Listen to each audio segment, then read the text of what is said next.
पुढचे जे तुमचे 12वी नंतर जे 8-10 वर्ष तुम्ही कुठलंही क्षेत्र निवडा, तुम्ही इंजिनियर बना, तुम्ही डॉक्टर बनायचं ठरवा, तुम्ही वकील बनायचं ठरवा, तुम्ही आर्किटेक्ट बना, तुम्ही त्याच्यानंतर उद्योजक बना, काही बना, पण पुढचे जे 10 वर्ष आहेत तुमचे 10वी-12वी नंतरचे, तेच तुमचं जे पुढचं आयुष्याचं जे 50-1 वर्ष राहणार आहेत सर्वसामान्य व्यक्तीच्या जीवनातले, ते तुमची जे पुढचे आयुष्य आहे ते हे तुमचे 12वी नंतर जे 10 वर्ष ठरवणार आहेत. त्यामुळं जसं आधीच्याही वक्त्यांनी सांगितलं की तुम्ही हे राईट टाईम आहे की तुम्ही तुमचं ध्येय ठरवलं पाहिजे. असं काही जरुरी नाही की तुम्ही आज आपल्या UPSCच्या सिलेक्टेड झालेल्या जे कॅन्डिडेट आहेत त्यांचा आपण सत्कार करतोय, किंवा इथे आयुक्त मॅडम बोलल्या किंवा ZPCO मॅडम बोलल्या, मी जिल्हाधिकारी म्हणून बोलतोय म्हणून तुम्हाला काही UPSC केलंच पाहिजे, IAS बनलं पाहिजे, IPS बनलं पाहिजे अशातला काही विषय नाही. बट कुठल्याही पद्धतीने तुम्ही तुमचं ध्येय जेव्हा निश्चित कराल त्याच्यात अतिशय उच्च शिखर गाठण्यासाठी तुम्ही प्रयत्न केला पाहिजे. इंजिनिअरिंग जर करायचं स्वप्न असेल तर IIT मधूनच करण्याचा प्रयत्न केला पाहिजे. असं काही नाही की इतर कॉलेज वाईट आहे, पण प्रयत्न आपला हा निश्चित उच्च असला पाहिजे. डॉक्टर बनायचं असेल तर एम्स सारख्या प्रतिष्ठित जर संस्थांमधून जर आपण डॉक्टर बनू शकलो तर निश्चितच आपली जे एक प्रकारचे क्वालिटी आहे ती इम्प्रूव्ह होत असते.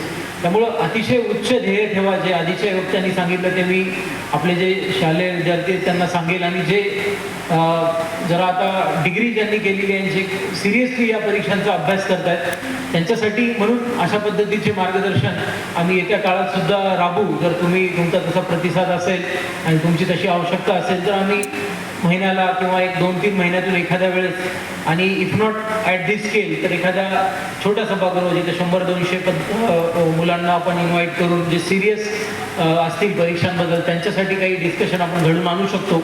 तर तशा पद्धतीचे अभिप्राय तुम्ही आमच्या आज जे आयोजक मंडळी आहेत त्यांच्यापर्यंत दिलात तर जिल्हा प्रशासनाच्या माध्यमातून आम्ही निश्चितच तसं कारवाई ही येत्या काळामध्ये करू एवढी तुम्हाला ग्वाही देतो. आणि हे जे तिन्ही आज सिलेक्ट झालेले आहेत, शिवांग तिवारी, रजत पात्रे आणि नम्रता ठाकरे, आणि जे आज उपस्थित नाही आहेत असे आनंद खंडेलवाल, यांना आणि यांचं संपूर्ण परिवाराचं मी जिल्हा प्रशासनाच्या वतीने जिल्हाधिकारी या नात्याने सर्वांचं अभिनंदन करतो की त्यांनी अमरावती जिल्ह्यासाठी एक अतिशय चांगला आदर्श घालून दिलेला आहे की ग्रामीण भागातून येऊन, तालुक्याच्या ठिकाणून येऊन तुम्ही जिल्हा परिषद शाळांमध्ये शिकून सुद्धा चांगले मोठे स्वप्न पाहू शकता. खडतर प्रवास तुम्ही करून यशाला गवसणी घालू शकता. अशा पद्धतीचा आदर्श त्यांनी आणि त्यांना सपोर्ट करणारे त्यांच्या कुटुंबाने घालून दिलेला आहे. त्यांचंसुद्धा मी आजच्या या निमित्ताने खूप मनापासून कौतुक करतो, त्यांचं अभिनंदन करतो. आणि पुन्हा एकदा आज जे इथे मोठ्या संख्येने पालकवर्ग, त्यानंतर परीक्षा देणारे कॉलेजवरील विद्यार्थी, काही शाळकरी विद्यार्थी, त्यांचे पण पालक आज जे उपस्थित झालेले आहेत, जिल्हा प्रशासनातर्फे जिल्हा ग्रंथालय अधिकारी यांनी पण हे कार्यक्रम यशस्वी व्हावा यासाठी मेहनत घेतली. सोबत जे सामाजिक संस्था आहेत जसं कोठाळे जी आहेत आमचे, त्यांनी सुद्धा हे कार्यक्रम यशस्वी व्हावा यासाठी मेहनत घेतली आहे. आणि इतरही सर्व ज्यांनी यासाठी मेहनत घेतली त्यांचं सुद्धा कौतुक करतो. आणि पुन्हा एकदा तुम्हाला आवाहन करतो की मोठे स्वप्न बघा, तुम्हाला निश्चितच त्याच्यामधूनच स्वयंप्रेरणा मिळेल. अडचणी आल्या तरी त्याच्यावर मात करत पुढे जा. माझ्याबद्दल सांगायचं झालं तर संपूर्ण माझं शिक्षण हे मी गव्हर्नमेंट सेटअपमध्ये केलेलं आहे.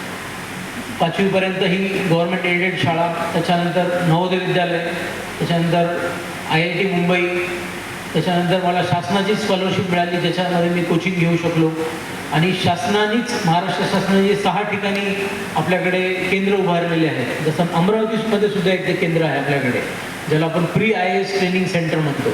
तशाच एका pre IAS training centre Nagpur येथे मी 1 वर्ष राहून स्वतः अभ्यास केला आणि त्यानंतर माझं सिलेक्शन झालं. तर अशा पद्धतीच्या अनेक संस्था तुम्हाला मदत करायला आहेत. तुम्ही फक्त ध्येय तुमचं कायम ठेवा, आणि अपयश येत असेल वारंवार तर एक ऑप्शन B सुद्धा त्या ठिकाणी तुम्ही ठेवला पाहिजे.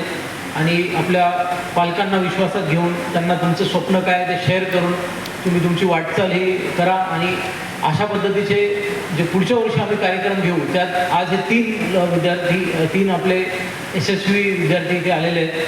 असेच 3चे 5 हो, 5चे 10 हो, अशा पद्धतीने या अमरावतीच्या भूमीमधून अनेक यशस्वी विद्यार्थी घडू आणि महाराष्ट्र शासनाची, भारत सरकारची सेवा आणि पर्यायाने सामान्य जनतेची सेवा त्यांच्या हातून हो अशीच सदिच्छा मी शासनाच्या वतीने, प्रशासनाच्या वतीने व्यक्त करतो. आणि पुन्हा एकदा माझ्या या मेसेज सहित तुम्हाला सर्वांची रजा घेतो आणि माझे 2 शब्द थांबवतो. धन्यवाद.